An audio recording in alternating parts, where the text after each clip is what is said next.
दोस्तों कहानी शुरू होती है और हमें बताया जाता है कि धरती पर एक वायरस फैला, जिससे हुआ तो कुछ नहीं, बस धरती पर रहने वाले इंसान और जीव जंतु सभी भसूड़ी के खेत में चले गए। बोले तो उनके प्राण पखेरु उड़ गए, पर एक इंसान बच गया था, जो है ये, जिसका नाम है बिरजू भड़वा। अब ये बेचारा अकेला इंसान पिछले 2 सालों से पूरी धरती के बड़े बड़े शहरों में पागल कुत्तों की तरह घूम रहा है, ताकि उसे कोई जिंदा इंसान मिल जाए या कोई औरत मिल जाए जिससे उसका रातों का काम चल जाए, पर उसको कोई भी नहीं मिलता, जिस वजह से वो बहुत परेशान हो जाता है और अपने जीवन की आखिरी सांसें लेने के लिए अपने होम टाउन की तरफ बढ़ता है। जहां रास्ते में एक बोर्ड पड़ता है तो वो उस पर लिख देता है कि अलाइव इन लापतागंज, जो कि उसके होम टाउन, उसके गांव का नाम था। जिसके बाद वो अपने घर पहुंचता है और सोचता है कि मैं इस सड़ेले घर में क्यों रहूं, जबकि मेरे पास गांव में तो बहुत बड़े बड़े रईसों के घर हैं, मैं तो उनमें रहूंगा। बस फिर क्या था, वो वहां के सबसे बड़े रईस इंसान के घर को अपने रहने के लिए चुनता है, जिस घर में वो बड़े बड़े म्यूजियम से चुराई हुई पेंटिंग्स को टांगता है, जिन पेंटिंग्स की कीमत इतनी ज्यादा थी कि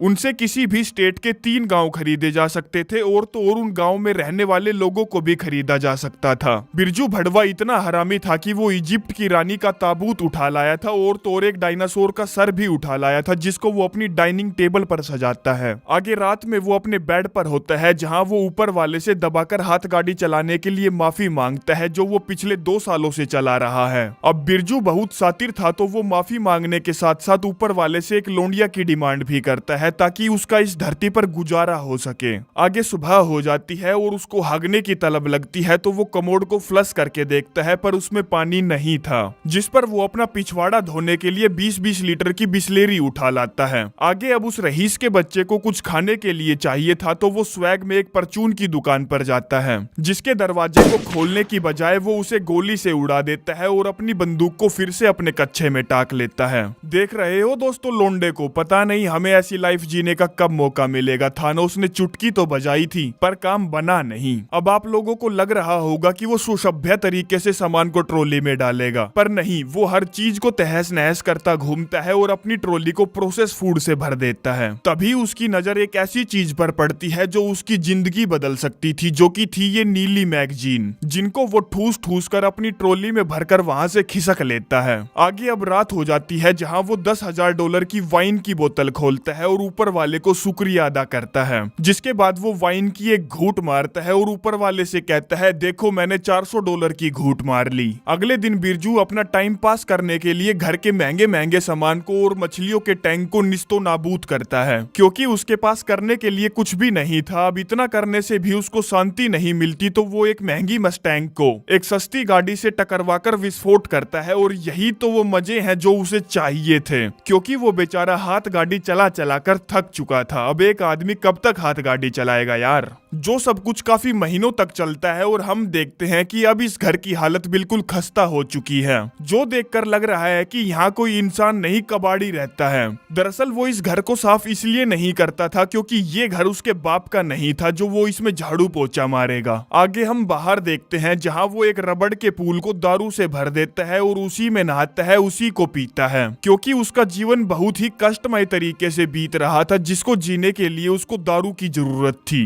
तभी अचानक से उसको हगने की तलब लगती है, तो वो अपने सिंहासन की तरफ बढ़ता है, लेकिन सिंहासन तक पहुंचना इतना आसान नहीं था। इसीलिए वो अपने लिए एक नया सिंहासन बनाने का निर्णय लेता है, जिस सिंहासन के लिए वो चुनता है इस स्विमिंग पूल को, जिसके फट्टे को वो बीच में से गोल काट देता है और वहीं हगने बैठ जाता है। आगे हगने के बाद वो एक बार में अपने दोस्तों से बात करने जाता है और उन सभी से पूछता है, क्या तुम थोड़ी थोड़ी पीना चाहोगे? पर उसके दोस्तों का जरा भी पीने का मूड नहीं था, तो वो कोई भी जवाब नहीं देते, जिस पर वो अकेला ही पीकर धुत होकर वहीं टेबल पर पड़ जाता है। जिसके बाद उसका नशा जब थोड़ा सा कम होता है, तो वो अपने एक दोस्त को कार में बैठाकर उसे कुछ दिखाने ले जाता है, जो कि है ये सामने खड़ा लड़की का पुतला, और अपने दोस्त से कहता है, देख भाई यार, मैं नहीं जानता इस लड़की का नाम क्या है, और गाड़ी से उतरकर उस पुतले से बात करने जाता है। कहता है, हेलो सहेली, मेरा नाम है बिरजू भड़वा और मैं यहाँ अपने दोस्त के साथ आया हूँ। मैं तुम पर काफी समय से नजर रखता आ रहा हूँ, पर मेरी कभी हिम्मत नहीं हुई तुमसे बात करने की। और उस पुतले को उसकी इच्छा के विरुद्ध किस करने की कोशिश करता है। तभी उस पुतले का हाथ निकल जाता है तो उसका मन खट्टा हो जाता है, जिस खट्टे मन की वजह से अगले दिन वो एक पहाड़ के पत्थरों पर जाकर RIP लिखता है और अपने दोस्तों से कहता है कि मैं अपने जीवन की ये रेस हारने के लिए तुम लोगों से माफी मांगता हूँ। जिसके बाद वो अपनी कार में बैठता है और उसे फुल स्पीड से पहाड़ के पत्थरों से क्रैश करने के लिए आगे बढ़ता है। और इससे पहले कि वो पत्थर से टकराकर अपनी जान देता, उसे कुछ अजीब सी चीज दिखाई देती है,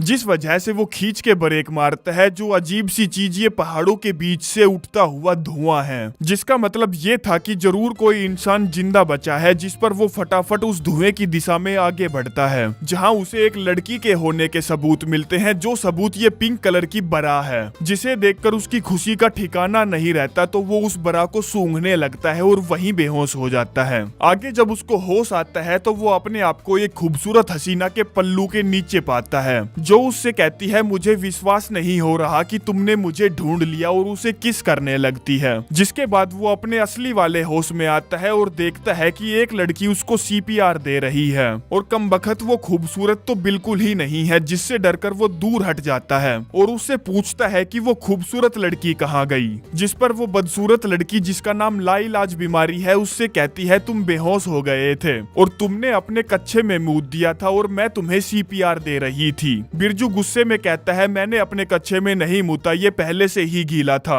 जो बोलते हुए वो उसकी तरफ आगे बढ़ता है, जिससे डरकर लाइलाज बीमारी अपनी बंदूक निकाल लेती है और बिरजू से उसकी बरा नीचे गिराने के लिए कहती है। पूछती है क्या तुम अच्छे इंसान हो। वो कहता है हाँ हाँ हाँ हाँ हाँ हाँ, मैं सच में बहुत अच्छा इंसान हूँ, तुम मुझ पर भरोसा कर सकती हो। लाइलाज बीमारी पूछती है सड़क पर एडवर्टीजमेंट बोर्ड पर तुमने ही लिखा था क्या अलाइव इन लापतागंज। बिरजू कहता है हाँ यार, मैंने ही वो साइन डाला था, क्योंकि मैं पिछले 2 सालों से इस मृत भूमि पर अकेला घूम रहा हूँ और तुमसे मिलने से 5 मिनट पहले मैं सुसाइड करने वाला था। जो सुनकर लाइलाज बीमारी को उस पर दया आ जाती है तो वो दोनों समझौता कर लेते हैं, क्योंकि वो दोनों ही तो इस धरती पर अकेले जिंदा बचे थे। जिसके साथ ही ये एपिसोड यहीं पर समाप्त हो जाता है। तो दोस्तों पिछले एपिसोड में हमने देखा कि एक बिरजू भड़वा नाम का शख्स इस पूरी धरती पर अकेला बचा है, जो देश विदेश घूमता है किसी इंसान या लड़की की तलाश में और वहां से वो महंगी महंगी कीमती पेंटिंग्स चुरा लाता है। अब वो बेचारा पिछले 2 सालों से अकेला धक्के खाते घूम रहा था, पर उसको बचाने के लिए कोई भी लड़की नहीं मिलती, तो वो मरने का निर्णय लेता है। जहाँ मरने से 5 मिनट पहले उसको एक लड़की मिलती है जिसका नाम है लाइलाज बीमारी, और यहीं से हमारे सेकंड एपिसोड की शुरुआत होती है। वो दोनों साथ में बैठकर कॉफी पी रहे हैं और अपना बिरजू भड़वा वैसे तो सारे दिन ऊपर वाले से एक लड़की की डिमांड करता था, पर अब जब उसे कोई मिल गई है तो वो कुछ खास खुश नहीं है, क्योंकि उसने ऊपर वाले से इस कचरे की डिमांड नहीं की थी। आगे वो लाइलाज बीमारी को अपना घर दिखाने ले जाता है, जहाँ वो स्टॉप सिग्नल को बिना रुके ही क्रॉस कर देता है। तो वो कहती है स्टॉप साइन पर तुम्हें रुकना चाहिए, प्लीज अगली बार ऐसा मत करना। वो कहता है सुनो बीमारी, स्टॉप साइन का काम होता है ट्रैफिक को कंट्रोल करना, जब ट्रैफिक ही नहीं बचा है तो स्टॉप साइन पर कार रोकने का क्या मतलब। तभी बीमारी को एक और स्टॉप साइन दिखता है, तो वो कहती है रुक जा साले, रुक जा, यहीं रुक जा। जिस पर बिरजू को रुकना पड़ता है और दोनों तरफ देखना पड़ता है कि कोई उल्लू का पट्टा आ तो नहीं रहा एक्सीडेंट करके उन्हें मारने के लिए। आगे घर पर वो उसे अपना टॉयलेट पूल दिखाता है, फिर कचरा पूल दिखाता है, फिर दारू वाला पूल दिखाता है, फिर वो उसे अपने घर के अंदर का हाल दिखाता है, जहाँ वो कचरे में पड़े हीरे को पहचान लेती है और पूछती है ये पेंटिंग्स तुम्हें कहाँ से मिली। वो बताता है इनको मैंने म्यूजियम वगैरह से चुराया है। तभी बीमारी को वहाँ 3 बड़े बड़े किताबों के गट्ठड़ दिखते हैं, तो वो पूछती है ये सब क्या है। वो कहता है ये हाथ गाड़ी चलाने के लिए मेरी नीली मैगजीन है। जो सुनकर वो ओके ओके करने लगती है और कहती है मैं बस ट्राई कर रही हूँ कि मैं बुक को उसके कवर से जज ना करूँ, जो बुक तुम हो। जो बात अपने बिरजू को बिल्कुल भी अच्छी नहीं लगती, तो वो उस कचरे को जहाँ से उठा कर लाया था वहीं छोड़ देता है कि साली ना जाने किस टाइप की बीमारी है। आगे अगले दिन जब वो सुबह उठता है तो देखता है कि वो कचरा फिर से वापस आ गया है और उसके घर का कचरा साफ कर रहा है। जिस पर वो उससे कहता है अगली बार जब भी तुम मेरा घर का कचरा उठाने आओ तो मुझे बता कर आना।